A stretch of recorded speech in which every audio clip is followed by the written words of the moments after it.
that's a Nephilim. I can tell you right now that's a Nephilim. And it's like, okay, you don't even know where this picture is from.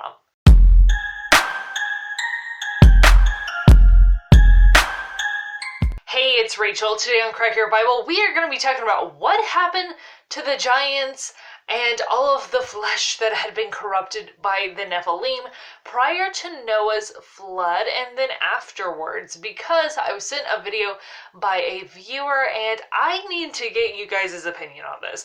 Now, before we get started, make sure you hit subscribe with the bell with the parentheses so you're notified of a new gospel message, because of course, Satan and YouTube and Google, they don't want you to know the gospel, and they will never notify you of a new gospel message unless you hit subscribe with the bell with the parentheses. So let's get started. Now, I know my videos have been late this week, but my sister, who is 12, is on spring break, and she came in from out of state to spend her spring break with me, so I've been hanging out with her, and that's why my videos have been pushed back, and they're a little late. But I gotta get these videos out to you, and I received a video about the rocks used to be alive, and I need to get you guys' opinion on this kind of stuff. Now, I know this is not my typical topics that I use on my channel.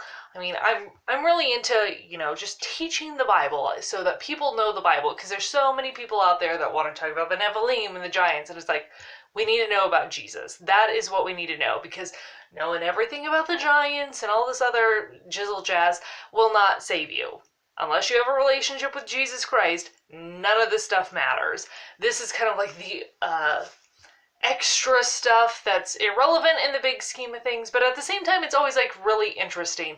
But anyway, okay, we know that whenever something dies and then it's buried rapidly, it can fossilize. For example, I have this Othoceras fossil. It's super heavy. It's like 40 pounds.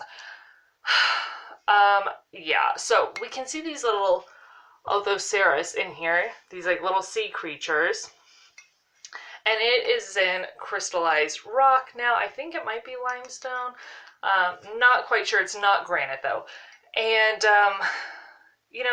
this is not how it used to be. We can see that it's all crystallized now, but that's only because of time and pressure and heat that it has turned into this stone. So we know that organic matter that used to be flesh can turn into what we now consider as stone.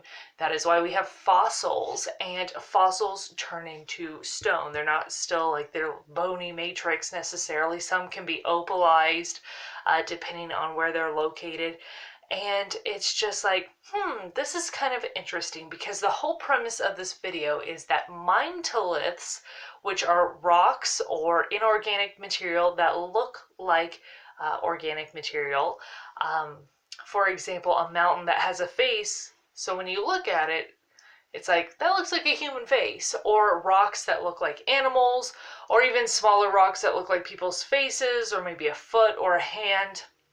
That's called a mimetolith, because they say it is miming, this rock is miming the look of an organic creature. Now, the video that I was sent, the whole premise is that the rocks and mountains and things that are mimetoliths are actually the fossilized bodies of these hybrids, because remember, the Bible says all flesh was corrupted. So it wasn't just human hybrids, it would have been like animal hybrids too. And of course, we can never know, we'll never know if this is true or not, but I wanted to pose the question to you, what do you guys think?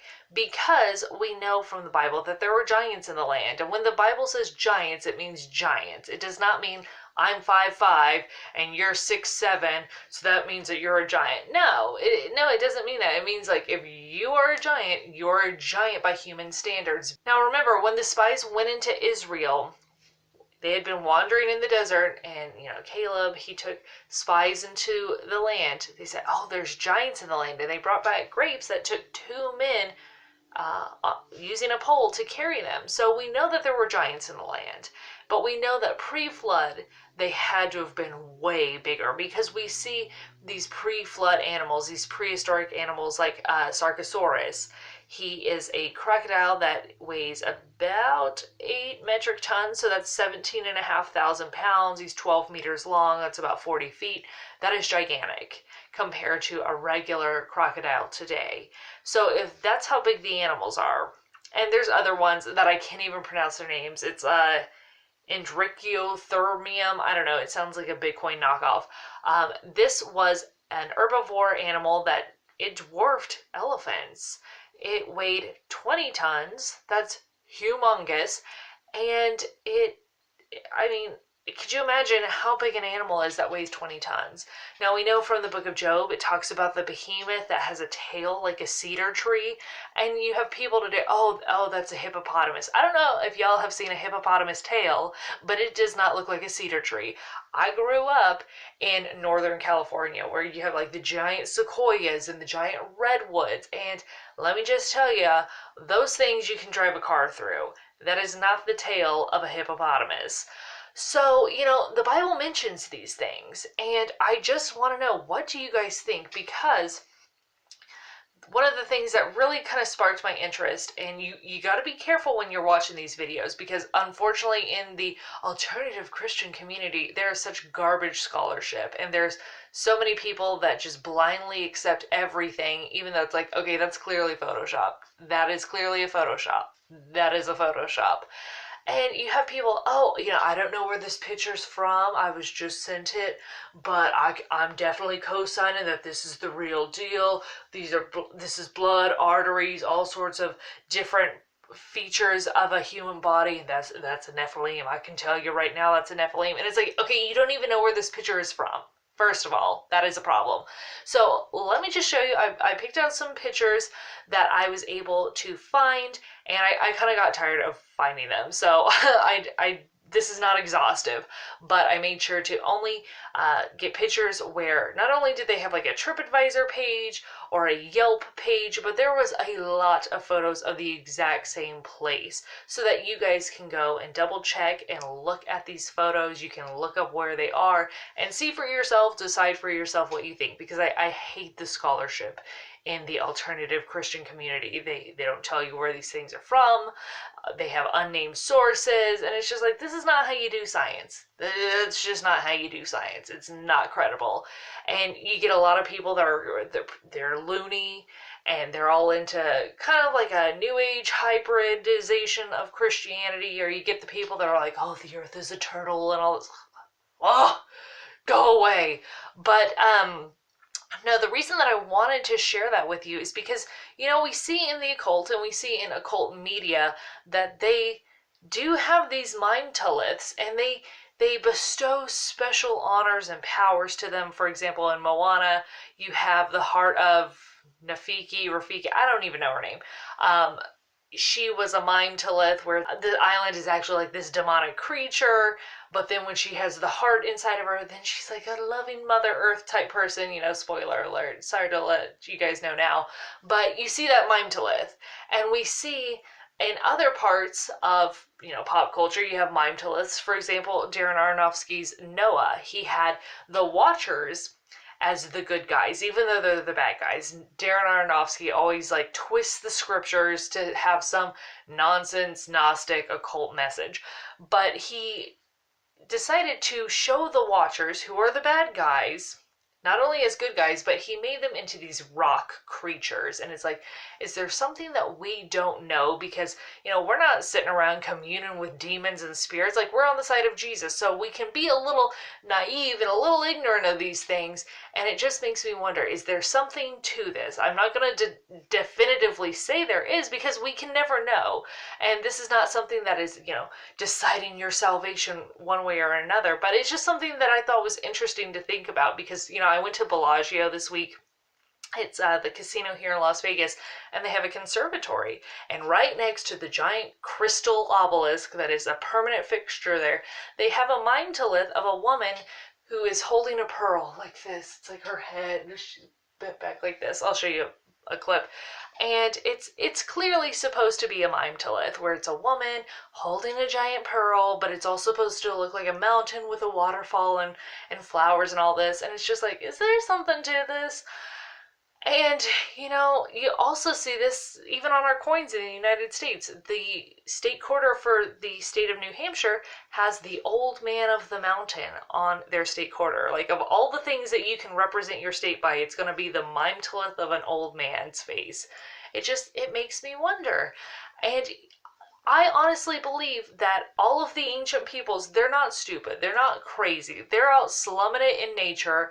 They've had to, sleep in the rain and all the sorts of stuff. Like, they're not crazy.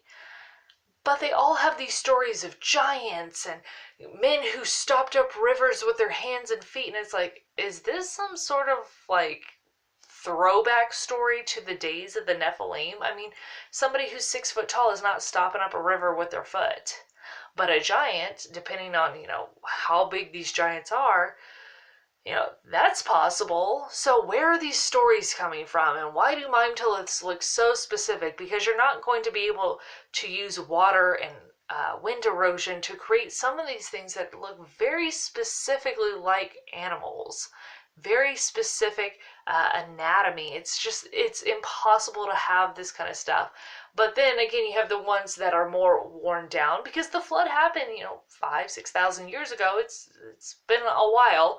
So you're going to have that extra erosion. If you put something outside for 5,000 years, it's going to start wearing down. But it just makes me wonder, is there something to this? And, at the same time, you see in the occult, you see how they're all into crystals and keeping certain crystals around. And it's like, is this some sort of weird version of a Catholic relic? The fingers or the patella or, the locks of hair of supposed saints that they keep around for, magical protection or whatever. Is this the same kind of thing where it's like these crystals are different body parts of all of these fallen hybrids? Is there something to this? I want to know your opinions. And what really stuck out to me is, if you remember from Genesis 3, when God is throwing down his promises, he says, "And to you, Satan, I will put enmity between your seed and her seed, and you will bruise his heel, but he will bruise your head." And I thought that is interesting because, remember, Jesus was crucified on Golgotha, which is a mimetolith of a skull. And when you crucify somebody, we even have a foot bone of a person who was crucified, and the nail goes right through his heel bone. So is this one of God's foreshadowing, some more symbolism that, just goes straight over our heads, that, Jesus's foot was bruised because you have that spike going straight through his heel. He did not succumb because of that. It's basically a bruise because, Jesus rose again from the grave. That did not keep him down. But likewise, Jesus defeated sin and death on the cross. So it is a bruising of the head of Satan.